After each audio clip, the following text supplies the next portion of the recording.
All right, so let's imagine this. Robb Stark, the king in the north, right? He's out there winning battles, getting loyalty from all these northern lords, and trying to fight for justice after his dad, Ned Stark, was killed in King's Landing.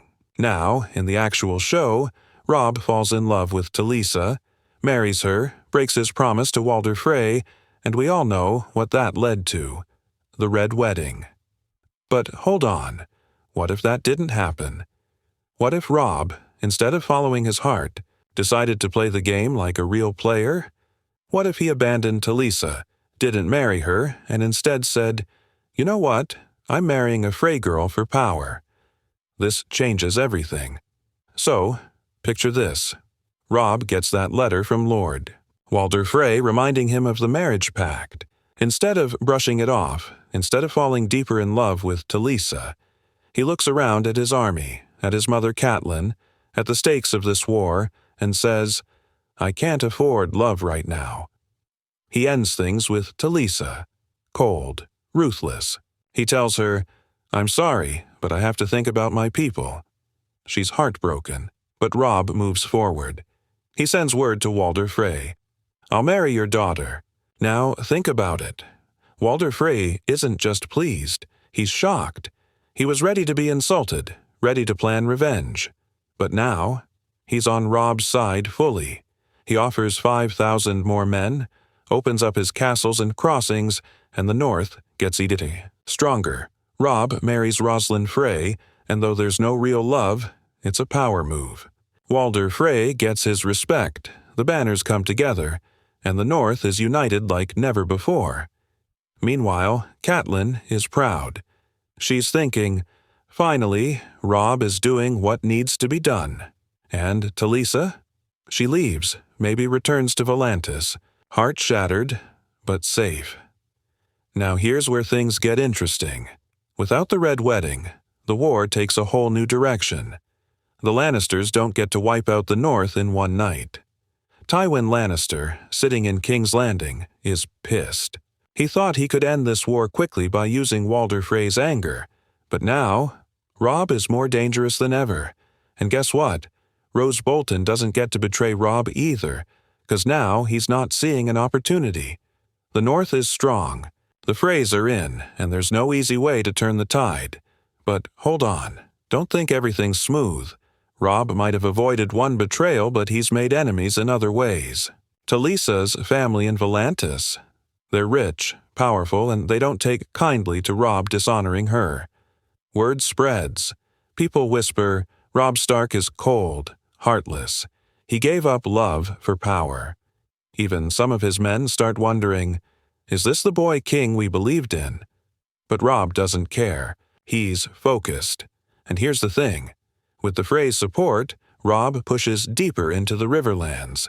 He retakes more castles from the Lannisters, gains more allies, and now he's setting his sights on something bigger, King's Landing.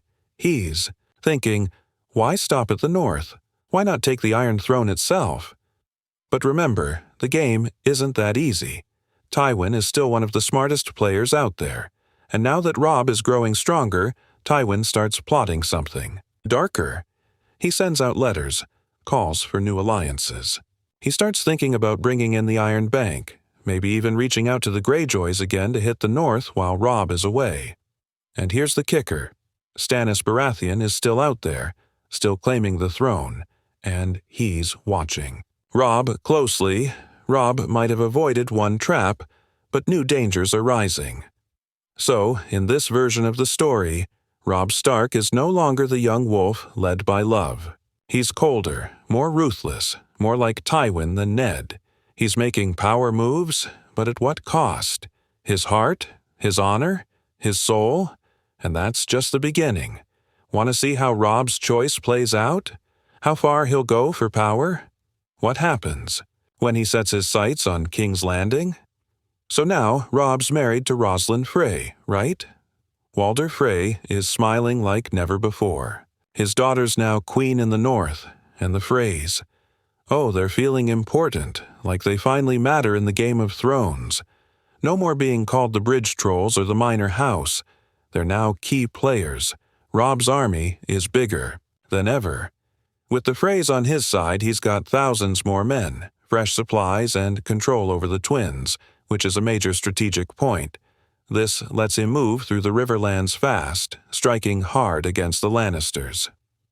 Now, Robb's not the same man anymore. Losing Talisa has made him colder. His men notice it. He doesn't laugh like he used to, doesn't joke. He's focused on winning, nothing else. Even his mother, Catelyn, is starting to worry.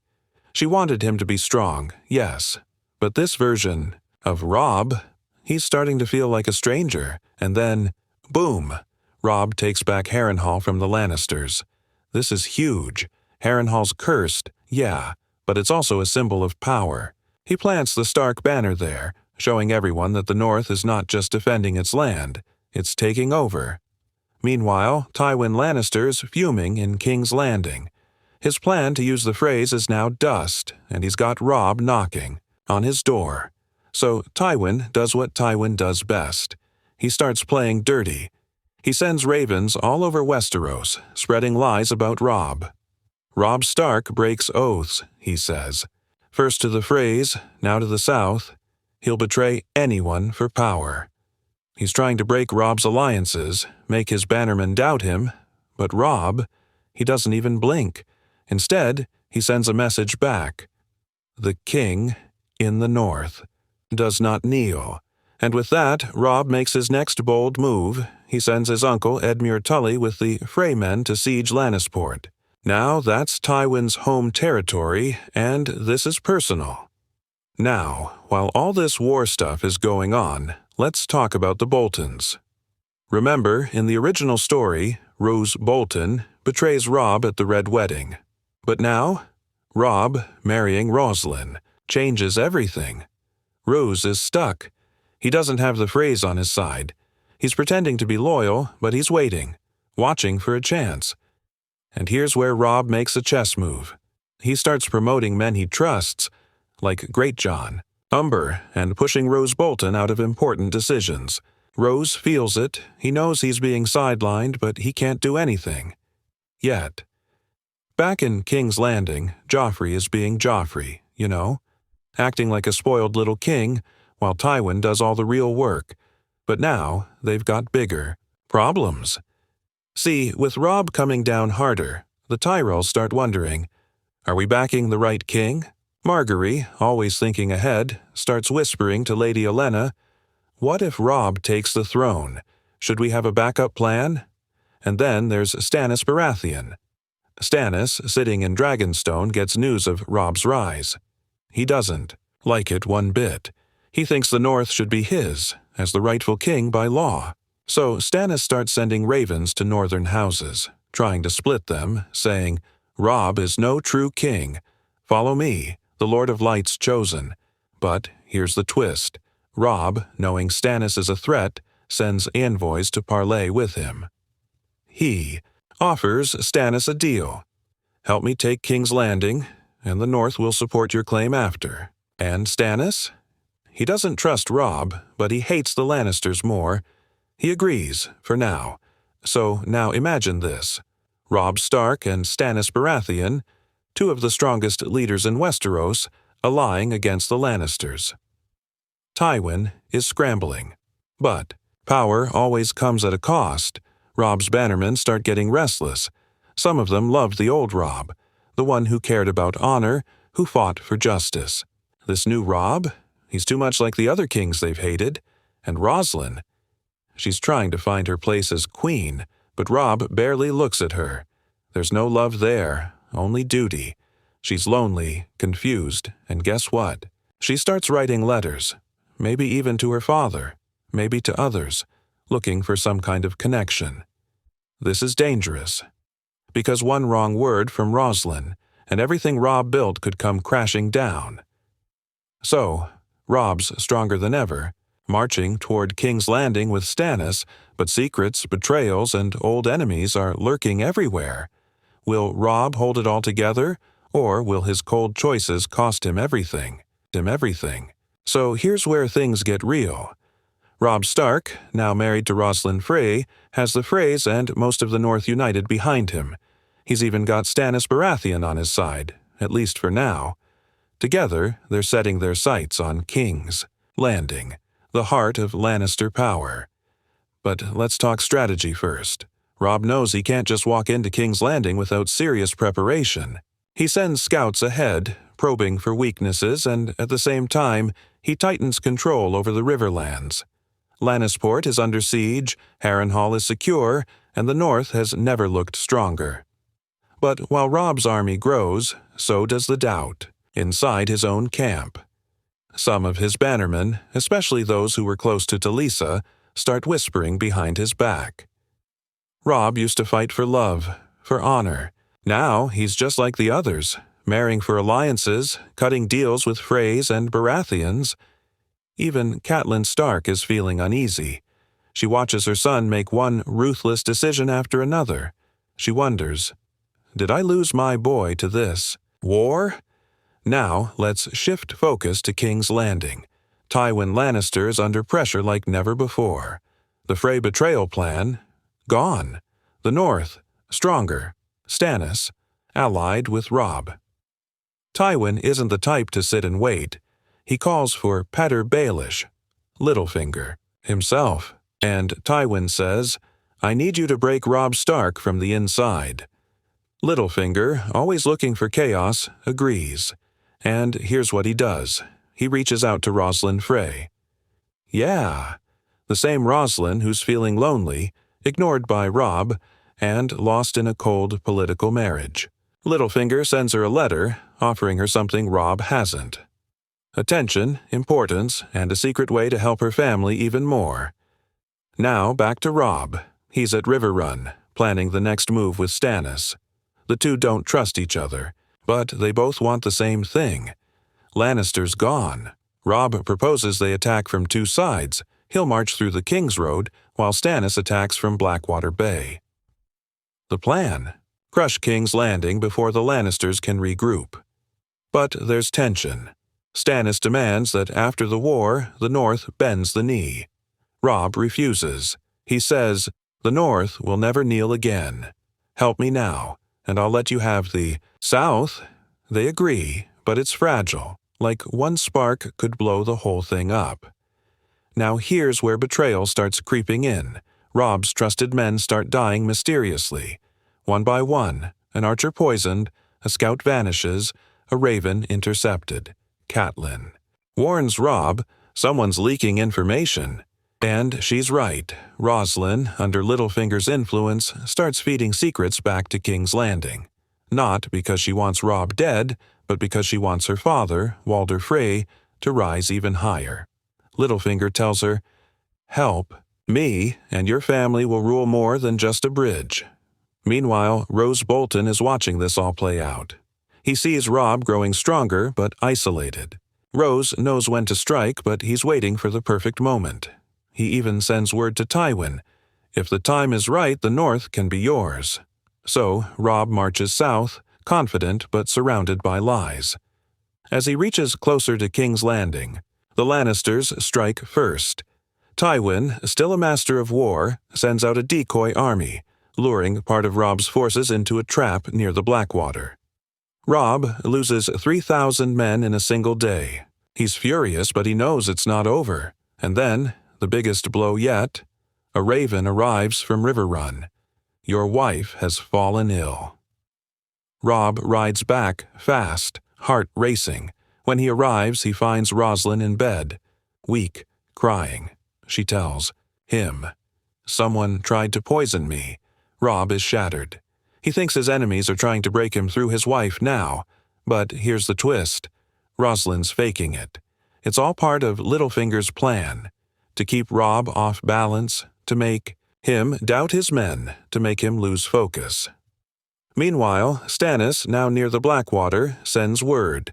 We attack in 3 days. Robb, torn between war and protecting his wife, has to decide. Lead the charge or stay and protect what's left of his family.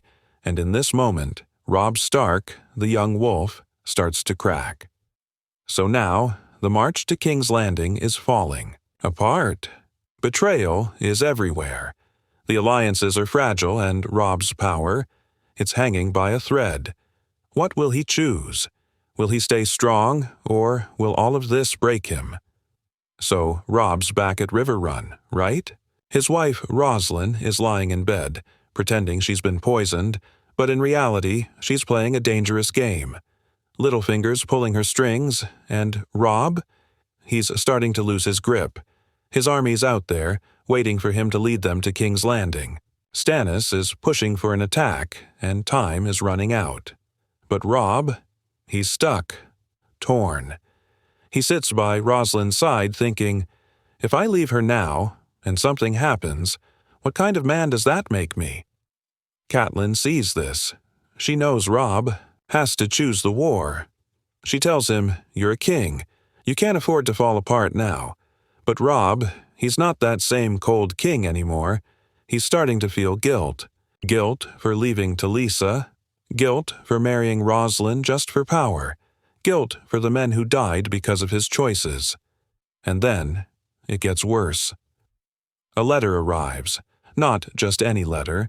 It's from Rose Bolton, acting like he's still loyal. He writes, the Lannisters know your plans. There's a spy close to you. Robb's heart stops. He starts looking around. Who can he trust? His council? His lords? His wife? Catelyn warns him, don't let fear control you. But fear is exactly what's creeping in. Now, let's flip back to Stannis. He's furious. Robb's delayed again, and Stannis doesn't wait on anyone. He gathers his forces, preparing to attack without Robb. And guess what? Tywin knows. Thanks to Rosalind and Littlefinger, Tywin knows Stannis is moving early. He sets a trap, one that could wipe Stannis out completely. Back in River Run, Robb makes a choice. He rides out. He tells Rosalind, I'll end this war, and then we'll be safe. But, as he leaves, Rosalind smiles, because the plan is working. On the King's Road, Robb's marching south again. But the army isn't the same. There's tension in the air. Men whisper about spies, about Robb losing his edge.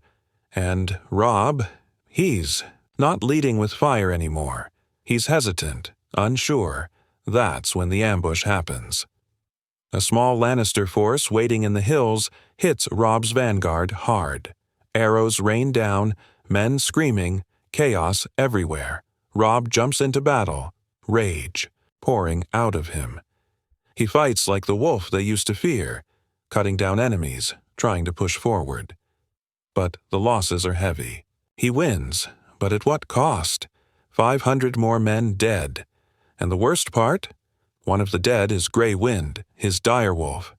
Shot by a dozen arrows trying to protect Robb, Robb falls to his knees, holding Grey Wind, and something snaps inside him. He rides back. To the camp, blood all over him, eyes dark. He calls his lords together and says, I want the spy. And here's where he makes his first truly brutal move. He orders a search of every tent, every man questioned, even tortured. He's not playing the honorable king anymore. He's angry, desperate. His men start to fear him. Catelyn tries to stop him.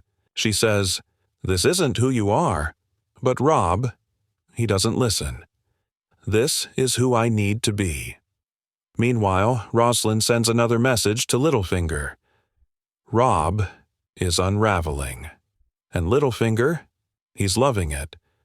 The more Robb loses himself, the easier it is to destroy him.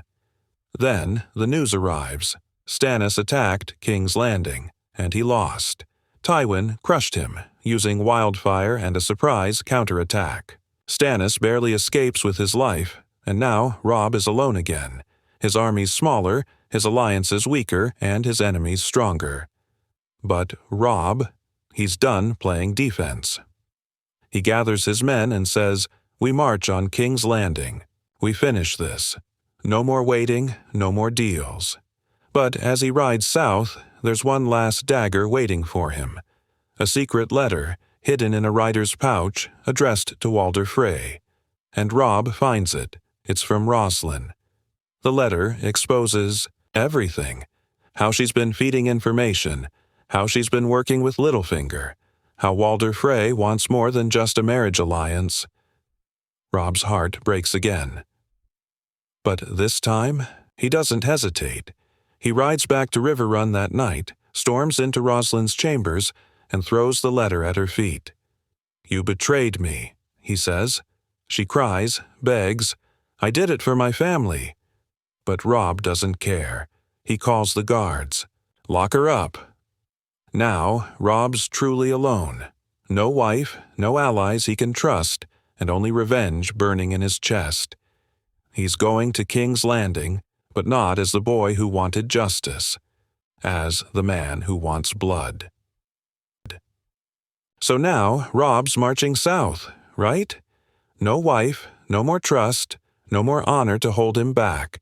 His men, they feel it. They see the change.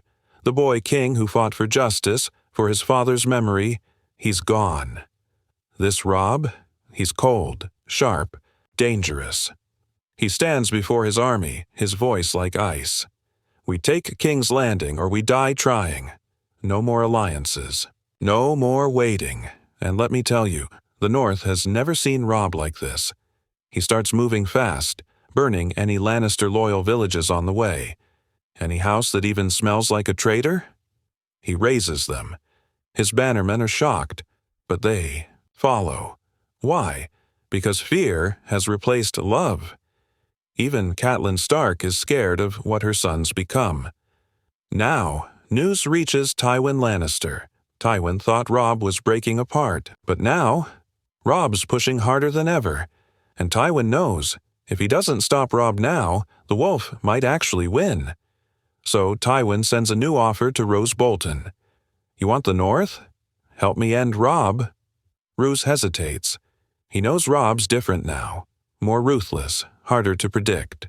But Roose also knows this might be his last chance, so he agrees. But not with a red wedding. This time, on the battlefield, Robb doesn't know Roose has flipped. He still thinks Bolton's with him. And here's the twist. Robb's using Bolton's men to lead the charge on King's Landing. As they approach the capital, they set up camp just outside the walls. Robb's planning his final assault, and here's where it all explodes. Late one night, Roose Bolton makes his move. He attacks from within. His men turn on Robb's camp, swords in the dark, chaos everywhere. Fires light up the night, screams, tearing through the air. Robb wakes up to betrayal, again. He grabs his sword, fights his way through his own men, blood everywhere. The camp is burning, the Northmen are slaughtered, and Roose, he's hunting Robb personally. Now, here's the crazy part. Catelyn sees Roose coming. She tries to warn Robb, but Roose catches her first. He doesn't hesitate. He kills her, cold, fast, like she's nothing. Robb sees it. From across the burning field, he watches his mother fall, and something inside him snaps. This isn't just war anymore. This is personal. Robb charges through the chaos, cutting down Bolton men, screaming, wild. He finds Roose standing over his mother's body, calm as ever. And there's no talking, no speeches, just death. They fight, brutal, savage, no rules. Roose gets the upper hand first, slicing Robb's side, but Robb doesn't stop. He fights like a wolf cornered, and with one final strike, he kills Roose. But it's not over. Robb's bleeding, badly. The camp is lost. Most of his army is dead or scattered. He falls to his knees next to Catelyn, holding her hand, whispering, "I'm sorry, Mother." And then the Lannisters arrive. Tywin sent a force behind Bolton just in case. Now they sweep through the ruins, capturing Robb, broken and bleeding. They don't kill him. No, they take him to King's Landing, to make an example of him. Now, inside the Red Keep, Robb is thrown into chains. Joffrey's laughing, Margaery watching silently, and Tywin. He steps forward and says, The king in the north brought low. They plan a public execution, not just any execution. They want to break the north forever. But here's the twist. In the dungeons, Robb meets someone unexpected, Tyrion Lannister. Tyrion's no friend of Tywin, and he knows something. They won't just kill you, Robb. They'll parade you, humiliate you, then destroy everything you ever fought for. Robb, weak, dying, looks up. Then help me stop them. So Robb's sitting in a dark cell beneath King's Landing, broken, bleeding, and chained. His army? Gone. His mother? Dead. Betrayed by his wife, betrayed by Rose Bolton, and now a prisoner of the Lannisters. You'd think that's the end, right? But here's the thing. Robb Stark isn't dead yet, and in that cell, across from him, is Tyrion Lannister. Tyrion knows what's coming. He knows Tywin and Joffrey are planning to put Robb on display, humiliate him, kill him publicly, to send a message to the north. But Tyrion, he's got his own reasons for wanting to screw over his family. Let's pause for a second. Tyrion tells Robb straight, "They're going to parade you through the streets like a dog. But I can help you escape." Robb, barely alive, almost laughs. "Why?" Tyrion leans in. "Because they did the same to me my whole life, and I'm sick of watching them win." Now, here's where it gets crazy. Tyrion has a plan. He still has Varys, the spider, as a secret ally. Varys, always thinking about the realm, sees in Robb a symbol. Not just a king, but a legend. Someone who could rise from the ashes and shake the entire kingdom. So they work fast. Varys sneaks in keys, a map of the tunnels, and one last thing, a ship waiting in Blackwater Bay. But Robb, he's still debating, run and survive, or face death with what little honor he has left, and then Tyrion drops the final truth. "Do you want to die here, Robb? Or do you want to live and burn them all?" Robb makes his choice. The night before his execution, chaos breaks out in the city. Explosions in the lower levels, fires lighting up the streets. It's a distraction set by Varys's little birds. In the confusion, Robb escapes, moving through the tunnels, bleeding, weak but alive. Tywin's. Men search everywhere, furious. Joffrey's screaming for blood. But Robb, he's already gone. Now, here's the twist. Robb doesn't sail back north. No, he sails east, across the narrow sea. Why? Because Varys tells him about someone else, Daenerys Targaryen, a queen with dragons, a queen with fire. And now, a king with nothing to lose. Robb spends the next months healing, hiding, watching Westeros fall deeper into chaos. Tywin tries to cover up his escape, but rumors spread. The young wolf lives. The North starts rising again, inspired by his survival. Walder Frey? Killed by his own sons, fearing Stark revenge. The Freys? Torn apart, and in Essos, Robb finally meets Daenerys. Two rulers, both with acclaim, both betrayed, both burned by the Game of Thrones. And together, they start to plan. The final scene? Robb Stark, standing on the deck of a ship looking back at Westeros. A dragon flies overhead, and Robb says, "I'm coming home." So that's it.